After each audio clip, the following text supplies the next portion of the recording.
Bonsoir à toutes et à tous et bienvenue dans cette édition du journal sur 8 Mont-Blanc. Nous sommes le jeudi 3 janvier 2019. Voici les titres que nous allons développer. Les vacances de fin d'année ont démarré il y a maintenant une dizaine de jours. C'est donc l'occasion de dresser un premier bilan. Et malgré un enneigement très limité, certaines stations affichent presque complet en termes d'hébergement.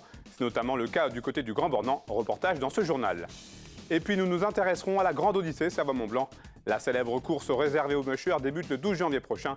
Victoria Lopez a rencontré Madani Abderrahim qui participera à une nouvelle discipline sur la Grande Odyssée, le ski juring.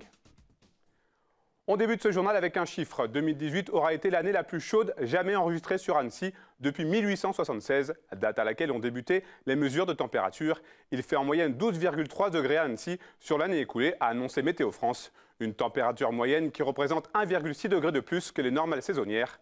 Autre signe du réchauffement climatique, ces mêmes normales saisonnières ont été dépassées quasiment chaque mois de l'année 2018. Un mot d'économie à présent. Une conférence de presse était organisée ce jeudi à Chambéry, 24 heures après l'ouverture en ligne du service modulation du prélèvement à la source. Principale mission de ce service, accompagner, renseigner et rassurer les personnes dans leur démarche.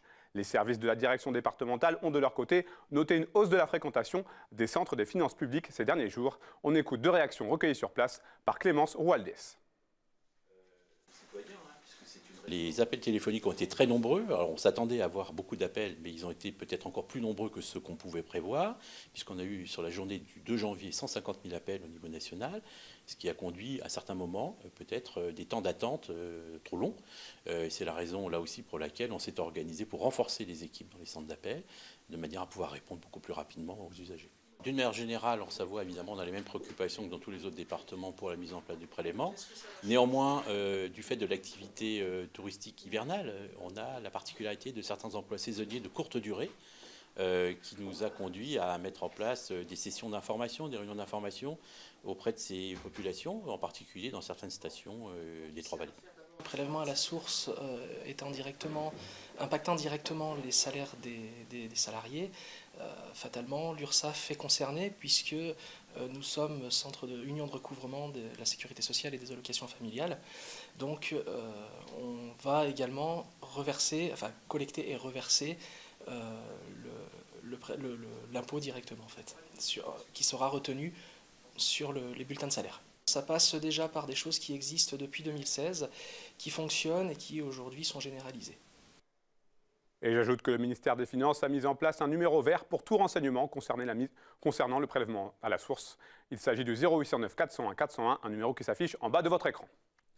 Prenons la direction du Grand Bornand à présent. Les fêtes de fin d'année marquent pour beaucoup de stations le véritable début de l'hiver. Cette année, malgré le faible enneigement, nombreux sont les villages à avoir affiché un fort taux d'occupation, à l'image de la station des Aravis, où 90% des lits étaient occupés ces derniers jours. De très bon augure pour le reste de la saison. On fait le point avec Emmanuel Jaude. Véritable période clé pour les stations, les vacances des fêtes de fin d'année. Un premier indicateur de la fréquentation saisonnière qui s'annonce d'ores et déjà très positive dans les Aravis. Commerçants, hôteliers et restaurateurs font le plein, et ce depuis la veille de Noël déjà. Psychologiquement, c'est bien de démarrer comme ça un peu à fond, je dirais. Au niveau du chiffre d'affaires, c'est important de démarrer avec des bonnes bases, d'être en léger plus. Ça, c'est tout le temps bon parce qu'on a l'habitude de dire on a fait aussi bien que l'année dernière, tant mieux. Là, non, on a un léger plus et je pense que c'est dans l'ensemble des commerces comme ça. Franchement, ça a bien démarré. Espérons que ça continue, que la neige arrive pour en mettre encore une bonne couche pour la suite de l'hiver. C'est surtout ça. Pourtant, si les chutes de neige se sont fait rares ces dernières semaines, au Grand Bornand, on estime que 80 à 90% des lits de la station ont été occupés entre Noël et Nouvel An. Une très bonne entame de saison, mais qui ne fait pas tout. Rien n'est joué, évidemment. On est très content des taux de réservation de la semaine du Nouvel An. Celle de Noël était encourageante. Elle est un petit peu supérieure à celle de l'an dernier, mais qui n'était pas une saison de référence, il faut le dire, au niveau de la semaine de Noël. Les chutes de neige à venir sont bien évidemment déterminantes pour la suite de l'hiver. On sait que les vacances de février, dites vacances d'hiver, sont extrêmement bien remplies. Et on sent nettement qu'effectivement, alors notre marge de manœuvre pour nous, elle est sur la clientèle internationale, notamment sur les périodes de janvier. Et on l'a déjà senti là sur les vacances de Noël, Nouvel An. Reste donc à attendre les prochaines chutes de neige qui permettraient aux stations d'exploiter leur domaine à 100%, favorisant ainsi la venue des vacanciers, principale ressource de notre économie d'altitude. La 15e édition de la Grande Odyssée Savoie-Mont-Blanc débutera le 12 janvier prochain. Les plus grands mocheurs de la planète ont rendez-vous sur les pistes des stations du territoire. Un événement très attendu avec une nouveauté cette année.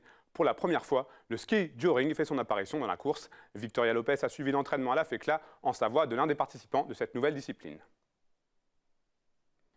La Grande Odyssée, ses mushers, ses chiens et les rêves de Grand Nord qu'elle suscite sur son passage. La plus grande course de chiens de traîneau au monde revient en 2019 avec une nouvelle discipline au programme. Le ski joring. Le ski joring, ça veut dire ski tracté.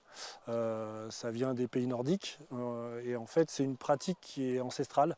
Il y a déjà des millénaires, les Nordiques, les Esquimaux, etc. Une partie des peuples qui habitent le cercle arctique se déplaçaient à ski avec des chiens pour tirer le matériel. Madani Abderrahim sera au rendez-vous du 21 au 23 janvier prochain.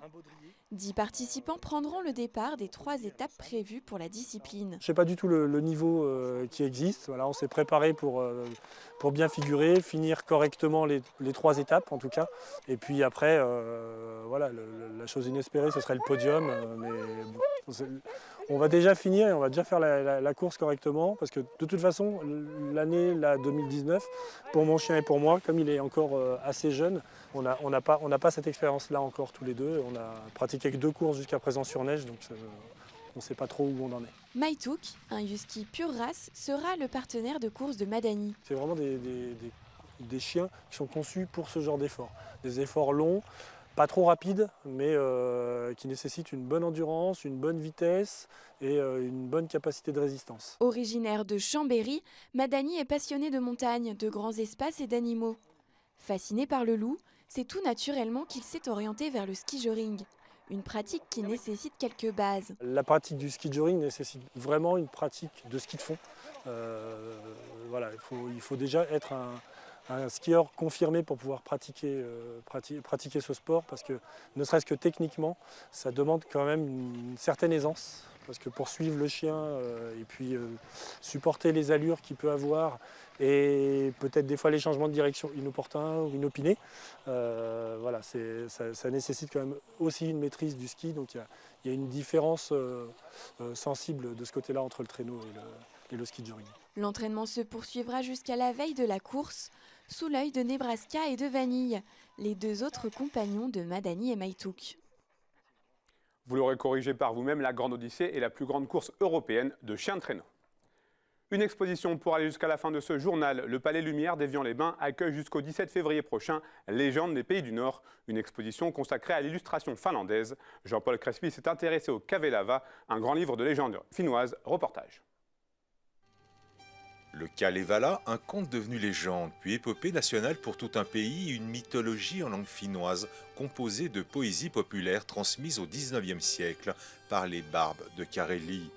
Au début du XXe siècle, Akseli Jälleen-Kalevala s'empare de cette œuvre pour donner naissance à un imaginaire fortement teinté de symbolisme. Le peintre Joseph Alanen prolonge cet univers pour souligner par la répétition le rythme des runes nordiques du Kalevala. Un ensemble inédit mis en valeur par une scénographie astucieuse et parfois féerique. Ça reste une légende, de la même manière que les mythologies grecques, romaines ou égyptiennes, qui ont elles aussi été énormément représentées par les peintres à travers le monde, parce qu'elles étaient aussi un moyen d'affirmer les origines de chacun. Le Kalevala, c'est une affirmation de l'origine du peuple finlandais. 2 illustrateurs de contes finlandais, Rodolphe Koivu et Mata Vandelin, nous emportent quant à eux en pleine forêt, sur des territoires peuplés d'animaux et de lutins. Une invitation à une promenade à travers l'univers merveilleux des contes de fées. Les origines des contes et du Kalevala, ce sont des contes et des chants qui ont été portés par des bardes à l'oral, à la base. Donc ce sont des traditions orales qui ont ensuite été portées à l'écrit. Après, le Kalevala, il garde sa dimension fondatrice, il s'adresse à tout le monde, il s'adresse à l'âme du peuple finlandais. Le conte, lui, il va surtout s'adresser à la sensibilité et à l'imaginaire des enfants. Par exemple, le grand monsieur avec une barbe blanche, s'il n'est pas habillé en rouge, c'est pas le Père Noël, c'est Vainamoinen, le barde, le héros du Kalevala. Mais on a aussi des textes qui, pour la première fois, sont en finnois. Alors que jusqu'à présent, c'est le suédois qu'on apprenait à l'école.